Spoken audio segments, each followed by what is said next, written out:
Hello, I'm Robin Gibson, and this is the Harvard House Money Morsel.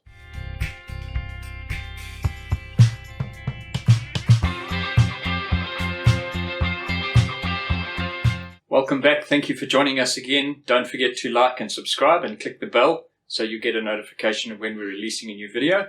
I'm sitting this morning with Willie Pelser. Welcome, Willie. Thank you again, Robin. So it's Monday morning, 19th of August. We're filming. Willie, markets had a booming time last week. The Rand is, I see this morning, trading at 17.84. You were showing me some movement on the bond market. It's really great news out there. Give us an idea of what's driving everything and what we can expect into the future. Yeah, Robin, I think what we see on the Rand and the bonds and so on, there's a combination of positive factors, if we can call it that way. So we all had the outcome, we know the outcome of the election and the government of national unity and so on. So there's a positive obviously associated with that. Ministers have been appointed. We hear the right sounds about a lot of things, right through from corruption to expansion, if I can use that term. So, but also what's driving the market is the expectation of what's going to happen on interest rates. So what have we seen in South Africa so far? We've seen sentiment changing. So all the expectations, sort of consumer, business, confidence indicators are all turning positive again.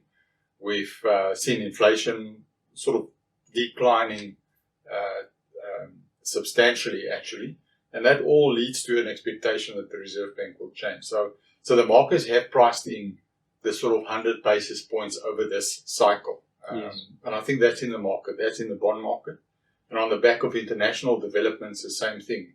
Although the US, it looks like a recession is coming, there's the positive element to it from an interest rate. They can't afford a recession, so maybe they'll lower interest rates despite that scenario. So that all led to a sudden change in sentiment around the Rand and our fixed income market. So as you say, the Rand is at 17. You saw 84. I saw 17.81. It shows you how quickly it changes. Moving, So I think there's a fair value in the market at the moment around that expectation on interest rates, where the Rand is sort of at the moment and where the bond market is at the moment.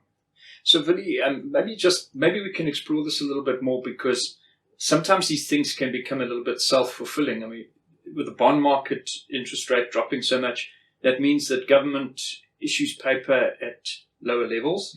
If we see some of the sort of profits come through from companies, it's also going to improve tax take, which makes government finances even better. There's a virtuous cycle that can happen here, isn't there? Yeah, it can. I think, Robin, that's also something to take into account if we look the next 1 year, 5 years, 10 years out. Things do happen slowly on certain numbers and perspectives. Remember that we were sitting a year ago, 2 years ago, thinking that we're going to a debt trap. We're going to 100% of debt to GDP scenario.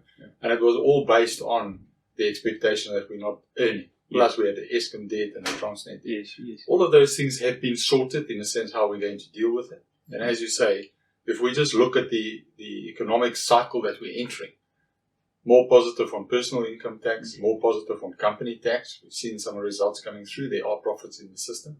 So suddenly your expectation that government finances is in a bit of a turmoil can actually turn out to be a better outcome.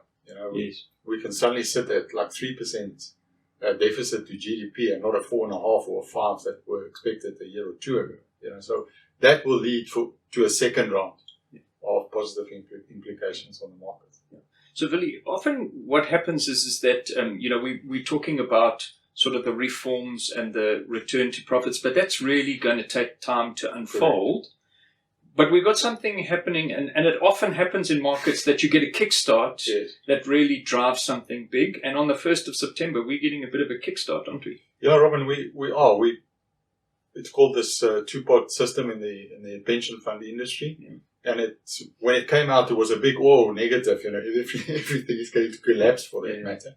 There's some serious positives to this, depending on how you look at it. We wouldn't like people to touch their long-term savings. But those who are in a position that they can't, they're going to touch this. Now, various statistics and analysis has been done on on what the outcome of this could be. Yes. Yeah. So people will take the money out of the system. There's numbers around 40 billion extra cash in the system, and even as high as 70 billion.